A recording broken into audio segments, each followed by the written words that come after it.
Warning, this video has major spoilers for Sonic Dream Team.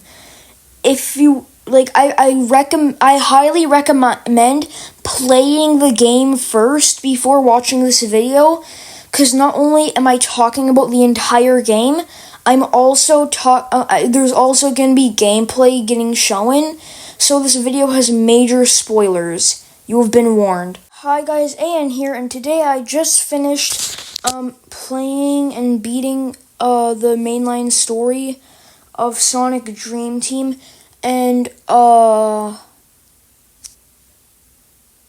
here are my thoughts on it, starting off with World 1.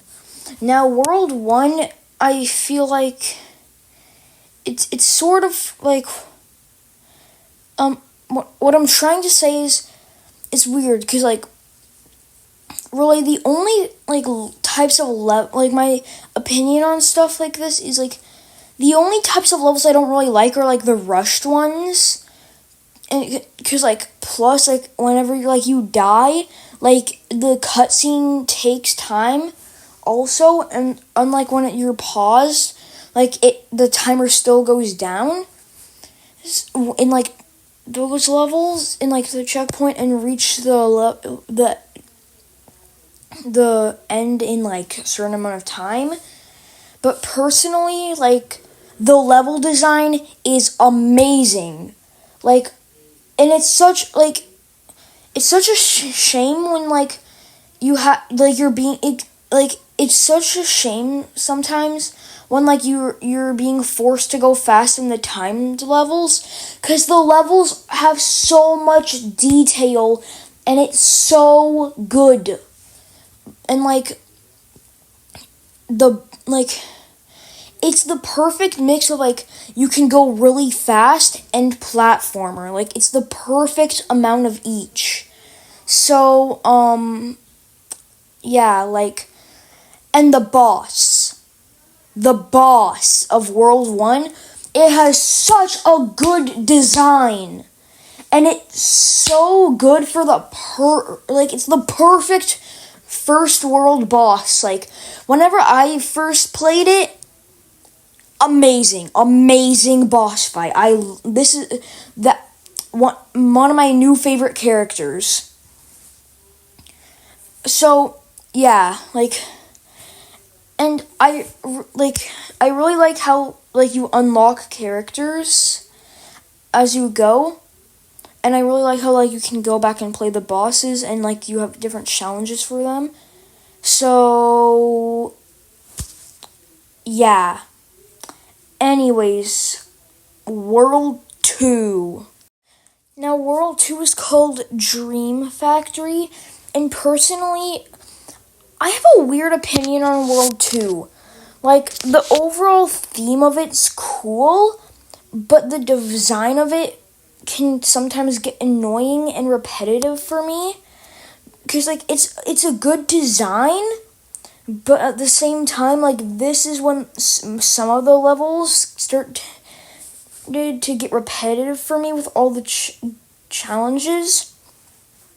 So my opinion on World 2 is, as you can see here, I couldn't really I didn't really remember where to go, but it will be more obvious, because for newer players, because it would be blocked off, but for me, since I beat this level already, it wasn't. So right here, this is where I realized where I had to go. So and this is the world where you unlock Cream and Tails, because as you can see in some of the footage, I have to fly. Because originally, you would have to get 3 Eggman keys, but since I already did, I don't have to. And as you can see, I only have to reach the Dream Portal now. And the replayability, everyone you'll see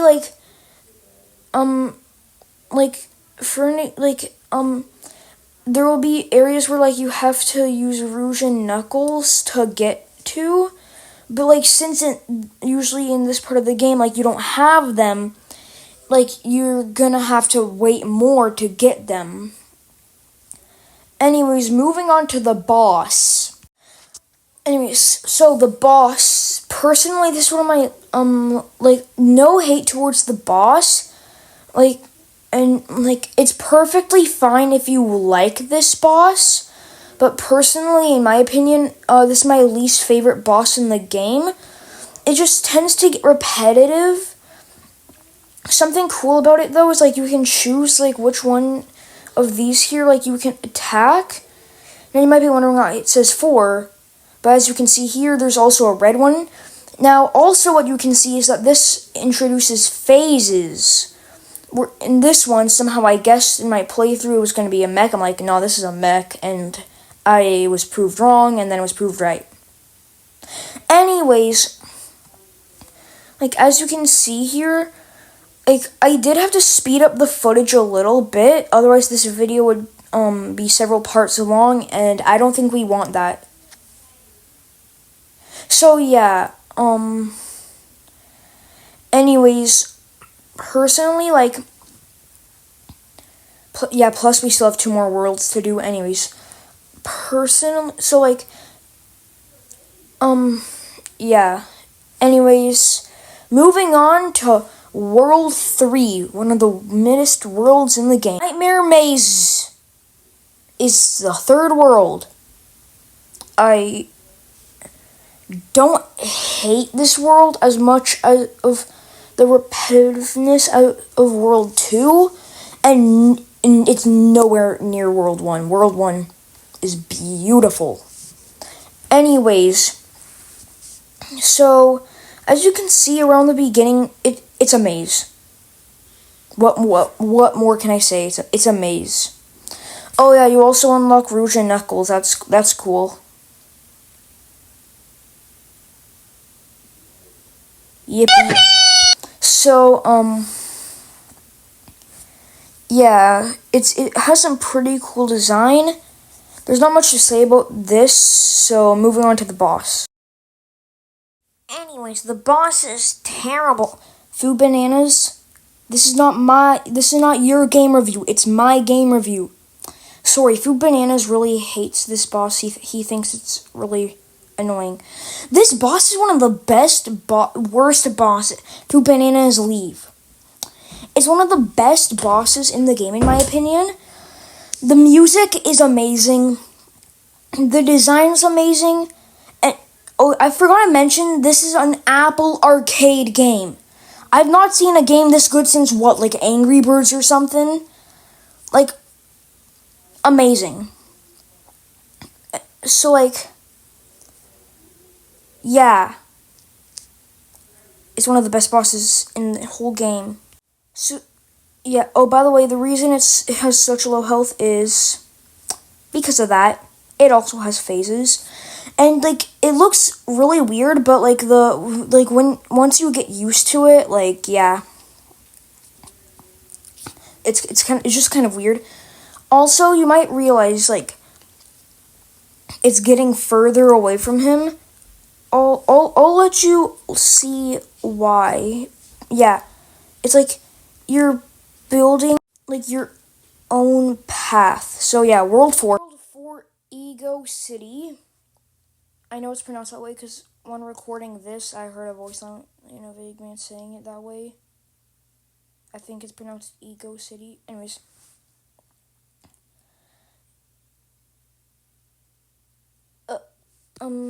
It's kind of like if Eggman won, that this is what he would do.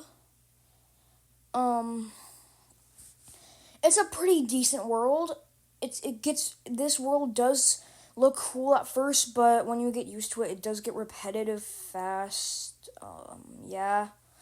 But overall, it is a really good map, and when you go fast, it looks really, really good. Because it makes it look like there's more detail. So yeah. Luckily I didn't have to speed up this footage. Actually, I might speed up the final boss. So yeah, apparently after you beat this level originally, you just have to play Sonic to beat. Anyways, back to the review. It's actually a pretty decent map, and the model, like, this game also has really good models, if you couldn't tell already. Like, the models are amazing, the physics work really well, animations are good, and everything. Game mechanics are good, storyline is good. I can hard, like, there's so many good things about this map. Oh yeah, this is the first time I died in this video, I guess. That's irrelevant. Anyways. So yeah, now we're gonna talk about the final boss. Let's get into it. Okay, final boss. Amazing. That's all I have to say. It's amazing. Like, look at this game. I had to speed up way too much. It's so fast. The video was way too long. Literally, you play as every character in this, except Tails. Why don't we play as Tails? We get to play Sonic twice. Why don't we play as Tails? Yeah, this Knuckles part does get pretty repetitive. As you can see, like, so yeah. Oh yeah, I died again. I died twice in this video. Yeah, so as you can see, like, literally, you play as Sonic, then Rouge, then Knuckles, then Cream, then Amy, then Sonic. Tails got ignored. Anyways, as you can see, the gameplay is actually just so good. Like, it does take quite a long time to beat the final boss, though, but it's the final boss. What do you expect? It's the anyways. Yeah, I really like it. It's a really good boss. I'll just let you watch the rest.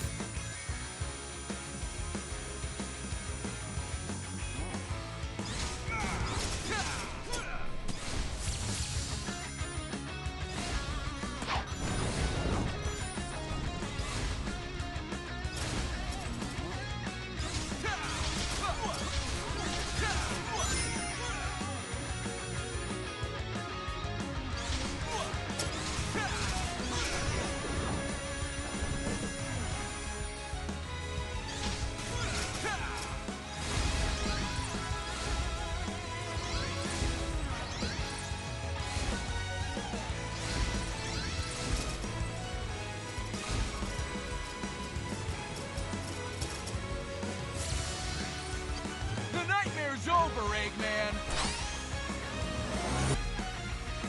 So yeah, here's my final review of Sonic Dream Team. World 1, amazing. That's 1 point. World 1's boss, amazing. That's 2 points. World 2 was, like, I didn't really like it that much, so that's 1 point. Like, so it's back to 1 point. The boss, it was around mid, so 2 points. Actually no, 3 points. I don't want to take away points, actually. So, World 3, it's mid, so I'm not going to give it a point. But the boss, 4, so that's now 4 points. World 5, 5th point.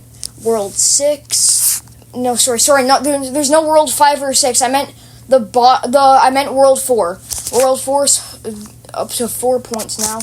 And then the boss, it has to have 3 points, so around 7 or 8 out of 10. So yeah, if you didn't listen to the beginning where I said not to watch unless you beat the game, yeah, I rate it 7 or 8 out of 10. Definitely would recommend.